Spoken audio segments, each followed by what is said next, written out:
Hi, class, and welcome to our week 4 lecture on application software. This will end our Unit 1 activities.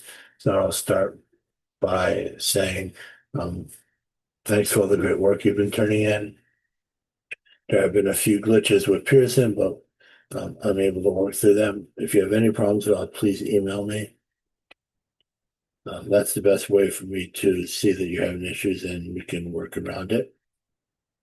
I am also going to try to keep my lectures shorter. I realize that with reading and homework, I'm taking a lot of your time up. And based on professional trainings that I do, um, these webinar type settings are best kept between 15 to 30 minutes. So we're going to try to do that. So with that, I'm going to share and we'll be on our way. So application software. There's two types of software that we will look at this semester. We see application software here. You can think of the apps you have on your phone. We do the same within our computers. For Microsoft, we have a Microsoft Store. From at Macs, we have the regular iTunes Store. And for Android, we have Google Play Store. These are usually installed on our device itself, and we run them in conjunction with our operating system. Our operating system is called system software, like Microsoft Windows, Chrome OS, or Mac OS, whichever version they're up to now. That lets you install the apps to them and be able to access that app that you've just downloaded because we have an operating system controlling things. So, in a nutshell, I just compared application and system software. I just really talked about the way we purchase software. We purchase either free, and then more often than not, we're going to have ads or something to support that being free, and it won't be fully functional. We have a freemium, which we pay on top of the free version to maybe have less ads. Think of Spotify when you have the free account versus the premier account versus the student account. We'll look on my computer how we install and uninstall software. Yours may be different depending on your operating system. We'll look at reasons to upgrade your software. We'll see how software licenses work, and we'll see the types of application software we have.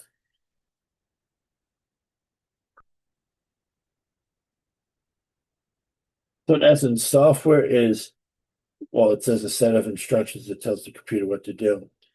It's a set of instructions based on a known way to work that a programmer will take and make available to a computer.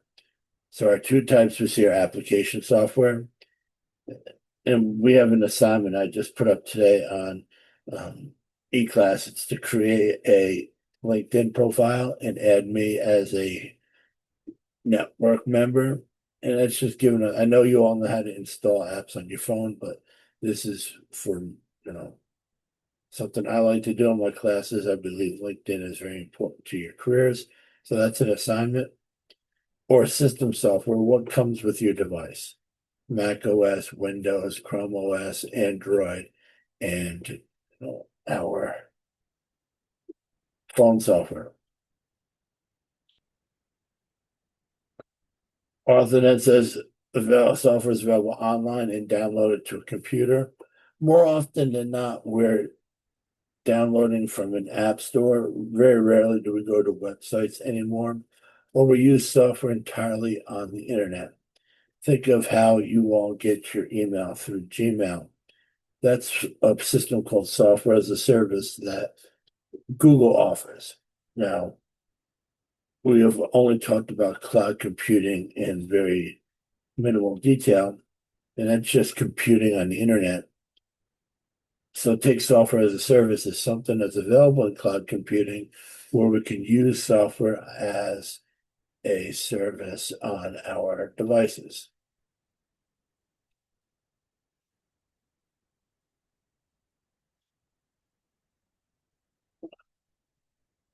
something here. Give me a second. So with today's phones and computers, we no longer really have to check for system requirements. That's kind of an ancient thing.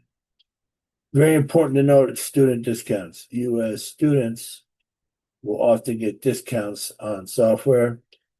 You can check with our bookstore for titles that may be available through them. I know often there's discounts on Adobe software. And remember, if we don't have Microsoft 365 installed on our computers, we can get that from our help desk.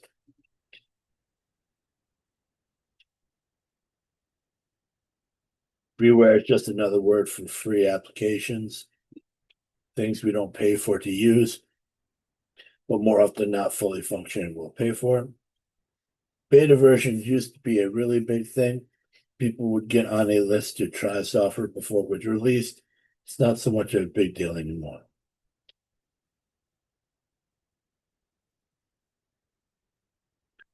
We just talked about how we get software. Even software as a service really comes down to a subscription. So if we think about here at the Mount, we pay Microsoft for the student edition for educational version license of Microsoft 365. That's how faculty will get email, and we have Word, Excel, PowerPoint, and other applications in the Microsoft 365 suite available to us on the internet, on the cloud, as software as a service.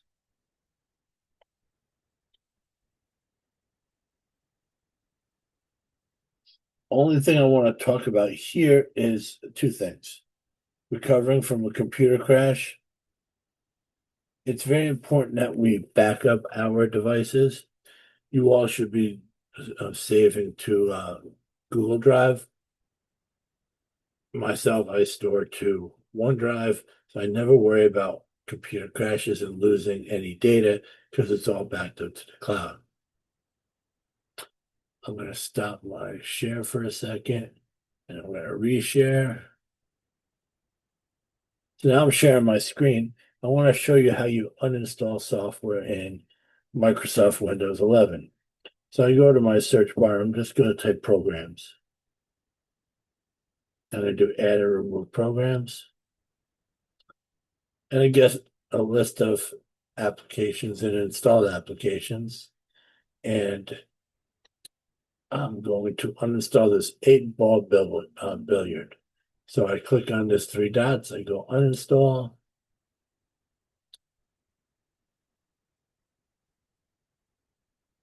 And now that's uninstalled. Macworld, you usually just remove it as you would your other Apple devices. In Chrome, we don't really install software. So let me go back and stop share. And we're going to go back to share.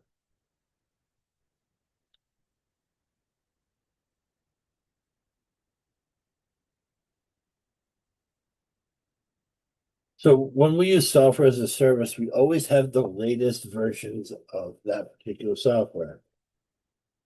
So for me, like I said, Microsoft 365 on the internet version, it's the latest and greatest. For my installed versions, I do, for the most part, use these automatic updates. So I do want to stop again, share.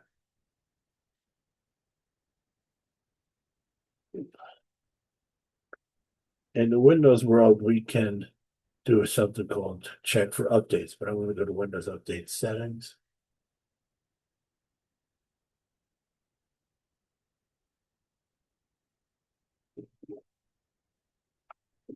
Maybe.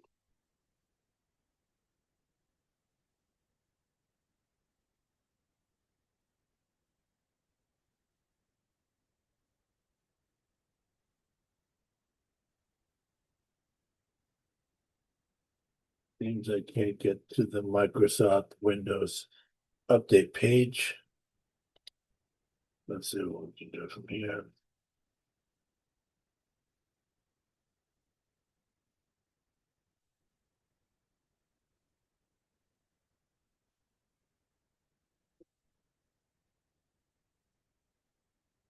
Yeah, there must be something going on with Microsoft because I can't get to the update page. But that's how I would do Windows Update for my operating system and my Microsoft 365. All other updates will be from here in the Microsoft Store.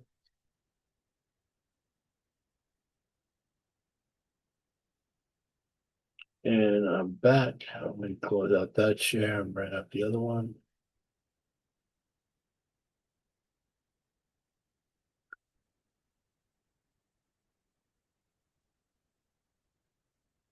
This last bullet our author puts out between upgrades are software updates or patches. More often than not, in the Windows world and the cell phone world, we're going to get a lot of updates to our system software. Why is that? It's because we can't make a flawless operating system because we as humans are flawed. We do make mistakes. There are holes that we let go in order to get a product out to market, but we do want to protect vulnerabilities as they come up. So we issue updates or patches. Last week, there was an update to the iOS. I hope you all did it. I'm going to assume with the iPhone 17 coming out, there's going to be a new version of iOS coming out. And it's probably worth the while if you have a phone that can support that operating system to do that update because it does fix a lot of things as well as bring up new features. I don't need to talk about end user license agreement. The types of software we use, productivity software, like I'm using now with Microsoft PowerPoint, part of Microsoft Office 365. Apple iWork, they have a version of Word, Excel, and PowerPoint, not named Word, Excel, and PowerPoint that come with Apple products. Open source. Open source software is software we don't pay to use that we have the right to edit, but those edits have to be made public to everyone who uses that particular application. I already talked about the web version of Office or Workspace. Next, we look at word processing software, better known as Microsoft Word. This is where we type. Back when I was I can't say freshman, back when I was a senior in high school, I learned to type on a typewriter. Well, if you haven't seen what a typewriter is, do a search on Google for typewriter. But it was a manual process where we hit keys, and it's arranged like our keyboards are today. A metal print arm would go and hit a piece of carbon and put a black and white character on a piece of paper. Whiteout was big back in the day, and long extended times of throwing paper out and throwing paper back in were the norms. With word processing software, we can type, we can format, we have templates available for us for research papers, for resumes. Arthur mentions class notes, but there are note-taking software available. I have like OneNote from Microsoft. Our resumes we can do fully featured, totally integrated with, say, Microsoft 365 or Google's platform. And what's also great about word processors, if we go into Excel and other spreadsheet softwares, our navigation menus are the same or look very similar. Same thing with PowerPoint. Spreadsheet software is an area where we can do calculations and formulas and functions. We can do tables. We can analyze data in dimensions with pivot tables. It's important to know is we have columns and rows, and each entry into a row and column combination, as we see work income here as A4, is what's called a record. And that record is something we can act on.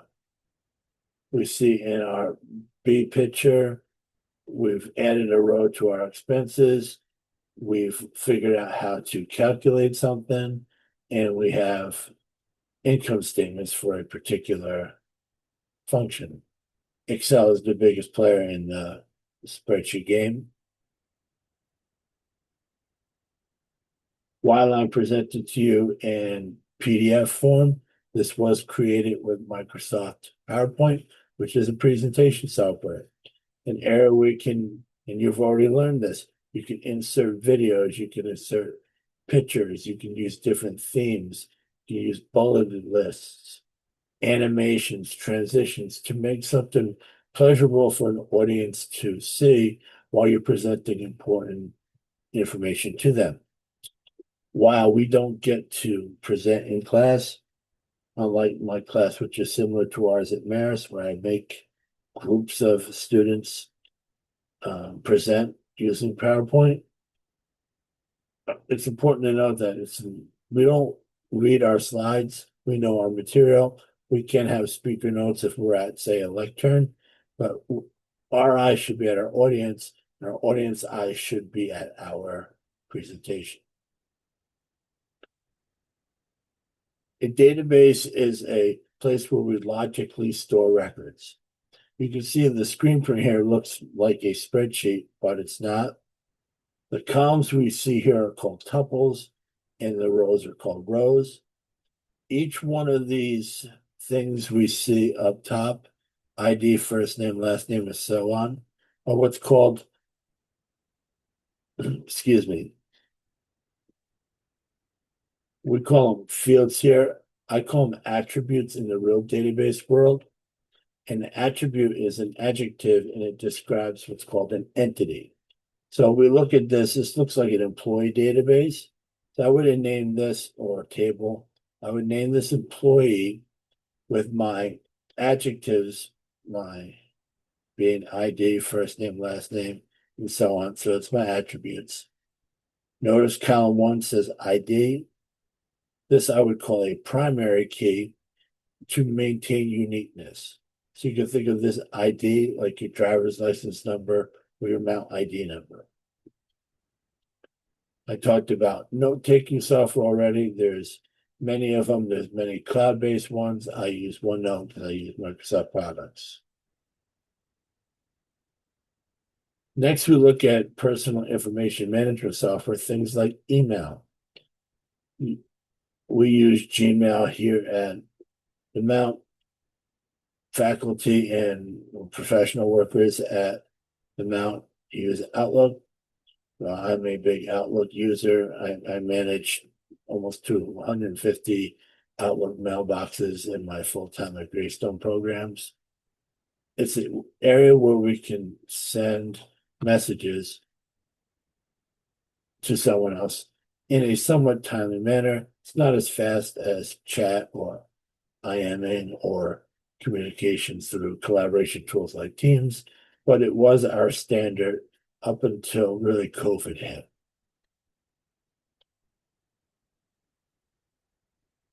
We talk about collaboration software. I'm presenting to you through a version of Zoom. Fortunately, this version of Zoom doesn't really let me connect Zoom's AI platform as well as record to the cloud. We used to record to the cloud here at Denabo. For some reason, it's not available to us anymore. But some other types here are Teams, Slack, and Trello. Personal financial software really is now cloud-based or software as a service base. We see tax prep services. I use H&R Block for my taxes. I keep my checkbook registers with my banking software.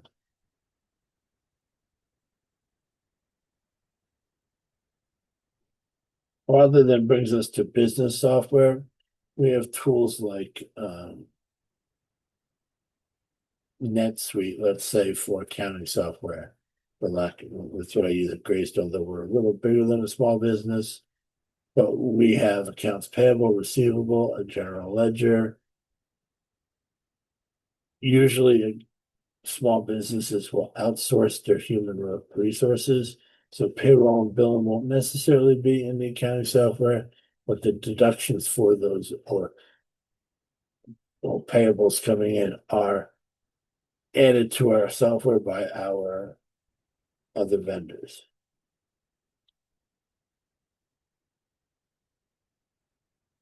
Our author then goes software and large and specialized businesses.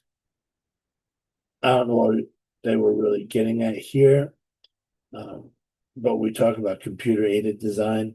That's a software tool that's used for technical drawings and creating models. You can think of all the trades using computer aided design programs. Some network engineers and computer programmers will use CAD-like programs. Our finance majors, we don't have any in our class, we use Bloomberg terminals. Just specialized applications that are for a single purpose.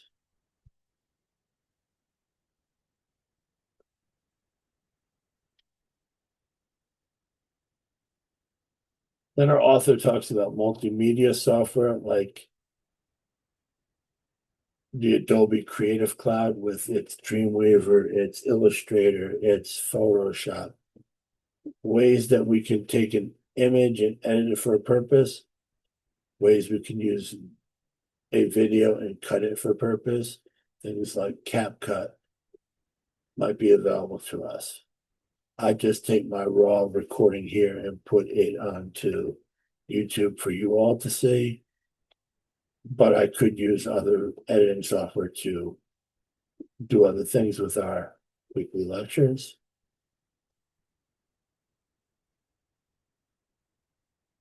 I've talked about multimedia software. We talked about music software to a degree. I don't think any of us are going to be editing music. If we are, we see some file types here. We see some items that we can actually edit.